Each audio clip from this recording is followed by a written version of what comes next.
আসসালামু আলাইকুম। আমি লাবণীস কিচেনে আপনাদের আরেকবার স্বাগত জানাই। কখনো কি এরকম ছিদ্রযুক্ত জালিদার চিতই পিঠা খেয়েছেন? না খেলে একবার এই জালিদার চিতই পিঠাটা খেয়ে দেখুন, খেতে কিন্তু অনেক ভালো লাগে। এই জালিদার চিতই পিঠাটা বানাতে কিন্তু অনেক সহজ। আপনি যে কোনো কড়াইতে কিন্তু এই চিতই পিঠাটা তৈরি করতে পারবেন। রান্নার কড়াইতে সহ এই চিতই পিঠাটা তৈরি করা যায়। আমরা ভাত রান্না করার জন্য যে নর্মাল চালটা ব্যবহার করি সেই চাল দিয়ে কিন্তু আজকে আমি আপনাদের এই অসংখ্য ছিদ্রযুক্ত জালিদার চিতই পিঠা তৈরি করে দেখাবো খুব সহজভাবে। তার জন্য এখানে আমি এক বাটি নর্মাল যে ভাত রান্না করার চাল আমরা ব্যবহার করি সেটা নিয়েছি। এই চালটাকে আমি সারা রাতের জন্য ভিজিয়ে রেখেছিলাম। আপনার হাতের কাছে সময় না থাকলে 3 থেকে 4 ঘন্টার জন্য ভিজিয়ে রাখতে পারেন। দেখুন চালটা কিন্তু অনেকটা নরম হয়ে গিয়েছে সারা রাত ভিজিয়ে রাখার কারণে। এখন চালটা আমি একটা ব্লেন্ডার জাগে নিয়ে নিচ্ছি। চালগুলোকে এখন আমি ব্লেন্ড করে নিব।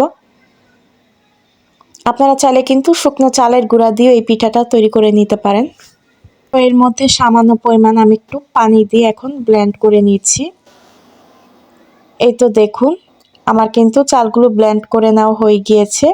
আমি একটু চামচ দিয়ে নেড়ে দেখিয়ে দিচ্ছি, তবে একবারে ব্লেন্ড করে নিয়ে অল্প অল্প করে কিন্তু আমি চালগুলো ব্লেন্ড করে নিয়েছি। এখন একটা বাটিতে ঢেলে নিচ্ছি। এখন এখানে আমি হাফ চা চামচ কিংবা স্বাদ মতো লবণ দিয়ে দিচ্ছি 1 চা চামচ বেকিং পাউডার।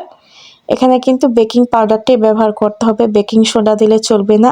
আর নর্মাল কুসুম গরম পানি দিয়ে এখন নেড়েচেড়ে মিশিয়ে নিব মিশ্রণটা। এখানে কিন্তু বেকিং সোডা অনেকে ব্যবহার করে, কিন্তু বেকিং সোডা দিলে হবে না, পাউডারটাই ব্যবহার করতে হবে। তো আমি নেড়েচেড়ে মিশ্রণটা মিশিয়ে নিচ্ছি। এটা কিন্তু একটু সময় নিয়ে মেশাতে হবে। এই গোলাটা কিন্তু বেশি ঘন হবে না, আবার বেশি পাতলাও হবে না। আমি একটা চামচ দিয়ে একটু নেড়েচেড়ে আবার মিশিয়ে নিচ্ছি। তো আমার কাছে মনে হচ্ছে গোলাটা একটু ঘন হয়ে গিয়েছে, তার জন্য আবার আমি একটু কুসুম গরম পানি দিয়ে গোলাটা আবার ভালোভাবে চামচের সাহায্যে নেড়েচেড়ে মিশিয়ে নিচ্ছি।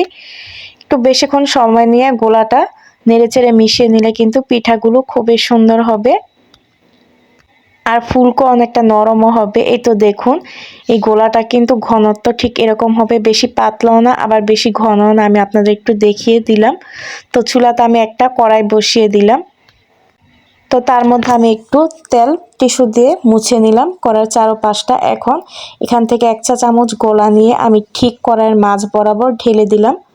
আপনারা যে কোনো কড়াই এখানে নিতে পারেন। এখন একটা ঢাকনা দিয়ে ঢেকে দিলাম। চুলার আঁচটা মিডিয়াম টু লোয়ে রেখে কিন্তু পিঠাটা তৈরি করে নিতে হবে। প্রায় 3 মিনিট পর আমি ঢাকনা উঠিয়ে আপনাদের দেখিয়ে দিচ্ছি। দেখুন পিঠা থেকে কিন্তু কতটা ছিদ্র বের হয়েছে আর পিঠাটা আমার তৈরি করা হয়ে গিয়েছে। এখন আমি উঠিয়ে নিচ্ছি। ঠিক একইভাবে আমি আবার কড়াইতে একটু তেল টিস্যু দিয়ে মুছে নিলাম চারপাশটা। এখন আবার 1 চা চামচ গোলা নিয়ে কড়াইয়ের মাঝ বরাবর দিয়ে দিলাম। দেখবেন আস্তে আস্তে কিন্তু অসংখ্য ছিদ্র বের হবে। এখন একটা ঢাকনা দিয়ে ঢেকে দিলাম।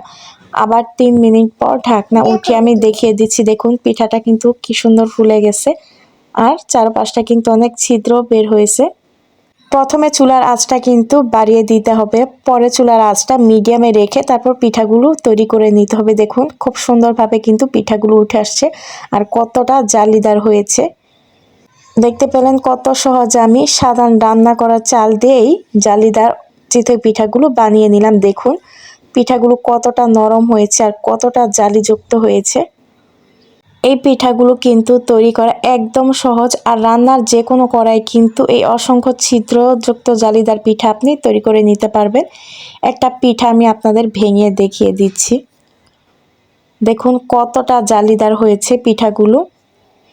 তো পিঠাটা আমি খাওয়ার জন্য এখানে খেজুরের গুড় নিয়ে নিচ্ছি। খেজুরের গুড় দিয়ে পিঠাটা এখন খেয়ে নিব। আপনাদের হাতের কাছে যদি এরকম খেজুরের গুড় থাকে তাহলে খেয়ে দেখবেন, ভীষণ ভালো লাগবে। আজকের মতো এখানে বিদায় নিচ্ছি। সবাই ভালো থাকবেন, সুস্থ থাকবেন। আল্লাহ হাফেজ।